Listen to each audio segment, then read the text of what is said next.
Chapter 7, Amy's Valley of Humiliation. "That boy is a perfect Cyclops, isn't he?" said Amy, one day, as Laurie clattered by on horseback, with a flourish of his whip as he passed. "How dare you say so, when he's got both his eyes?" "And very handsome ones they are, too," cried Jo, who resented any slighting remarks about her friend.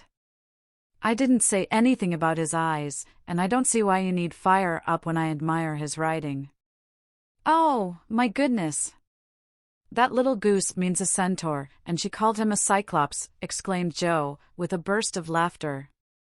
"You needn't be so rude, it's only a lapse of lingy, as Mr. Davis says," retorted Amy, finishing Jo with her Latin.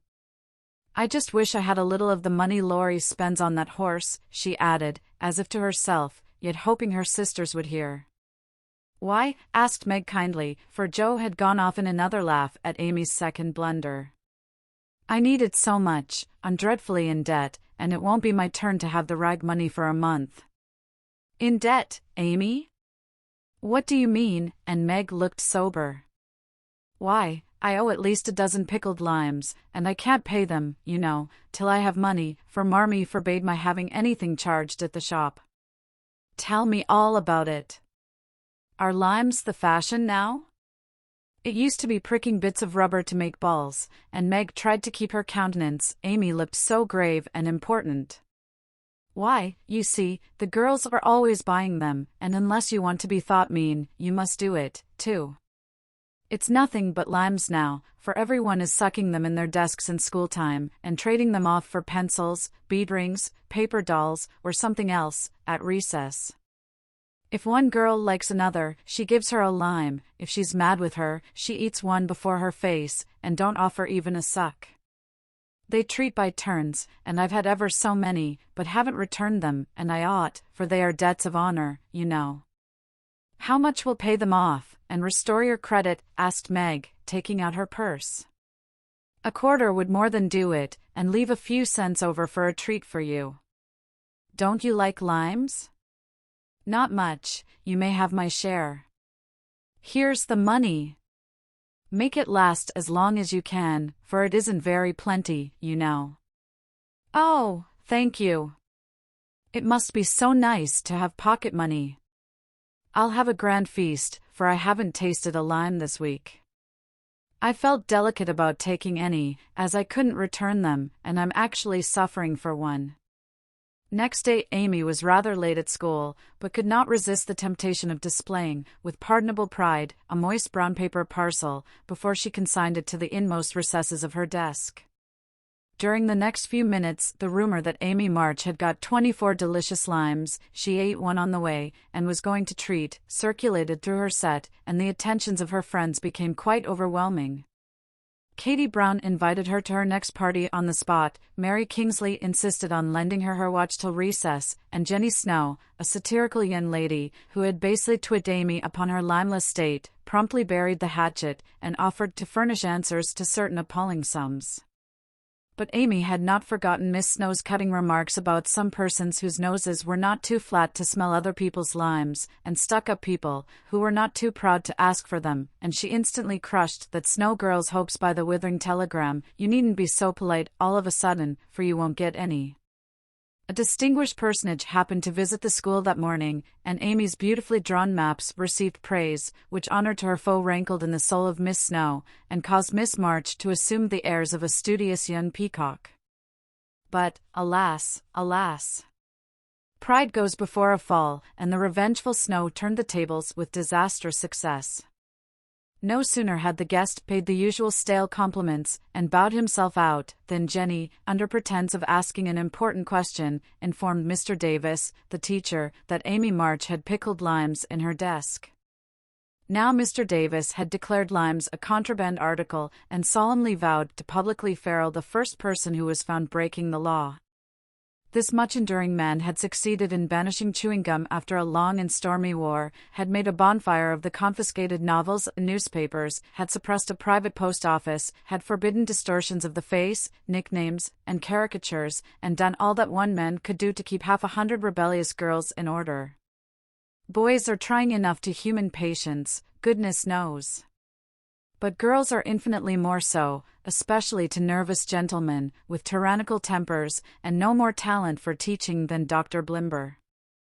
Mr. Davis knew any quantity of Greek, Latin, algebra, and ologies of all sorts, so he was called a fine teacher, and manners, morals, feelings, and examples were not considered of any particular importance.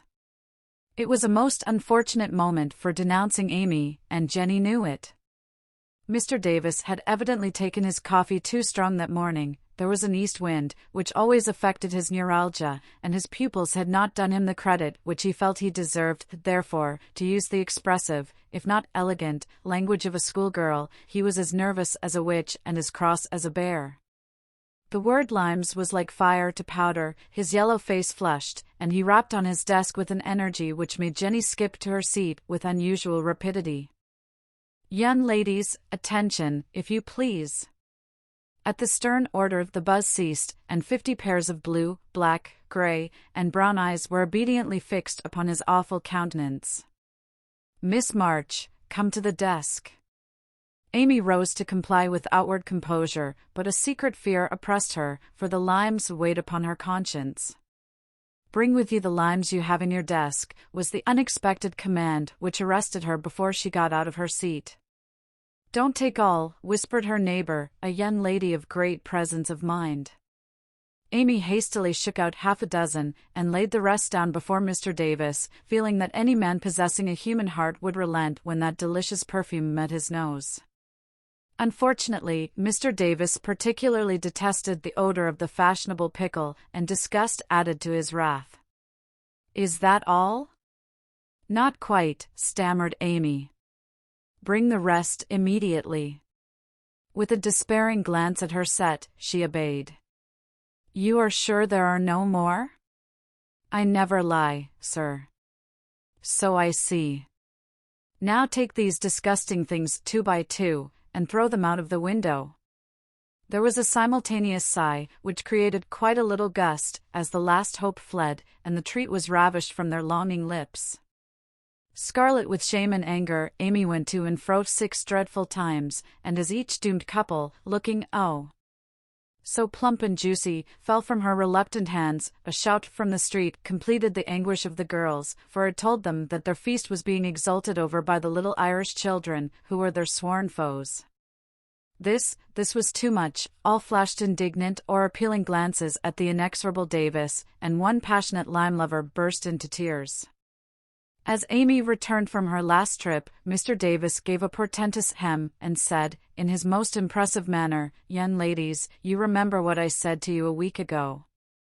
I am sorry this has happened, but I never allow my rules to be infringed, and I never break my word. Miss March, hold out your hand." Amy started, and put both hands behind her, turning on him an imploring look which pleaded for her better than the words she could not utter. She was rather a favorite with old Davis, as, of course, he was called, and it's my private belief that he would have broken his word if the indignation of one irrepressible young lady had not found vent in a hiss. That hiss, faint as it was, irritated the irascible gentleman, and sealed the culprit's fate. "Your hand, Miss March," was the only answer her mute appeal received, and, too proud to cry or beseech, Amy set her teeth, threw back her head defiantly, and bore without flinching several tingling blows on her little palm. They were neither many nor heavy, but that made no difference to her. For the first time in her life she had been struck, and the disgrace, in her eyes, was as deep as if he had knocked her down. "You will now stand on the platform till recess," said Mr. Davis, resolved to do the thing thoroughly, since he had begun. That was dreadful. It would have been bad enough to go to her seat, and see the pitying faces of her friends, or the satisfied ones of her few enemies, but to face the whole school, with that shame fresh upon her, seemed impossible, and for a second she felt as if she could only drop down where she stood, and break her heart with crying. A bitter sense of wrong, and the thought of Jenny Snow, helped her to bear it, and, taking the ignominious place, she fixed her eyes on the stove funnel above what now seemed a sea of faces, and stood there, so motionless and white that the girls found it very hard to study, with that pathetic figure before them. During the 15 minutes that followed, the proud and sensitive little girl suffered a shame and pain which she never forgot. To others it might seem a ludicrous or trivial affair, but to her it was a hard experience, for during the 12 years of her life she had been governed by love alone, and a blow of that sort had never touched her before. The smart of her hand and the ache of her heart were forgotten in the sting of the thought, I shall have to tell at home, and they will be so disappointed in me. The 15 minutes seemed an hour, but they came to an end at last, and the word recess had never seemed so welcome to her before. "You can go, Miss March," said Mr. Davis, looking, as he felt, uncomfortable.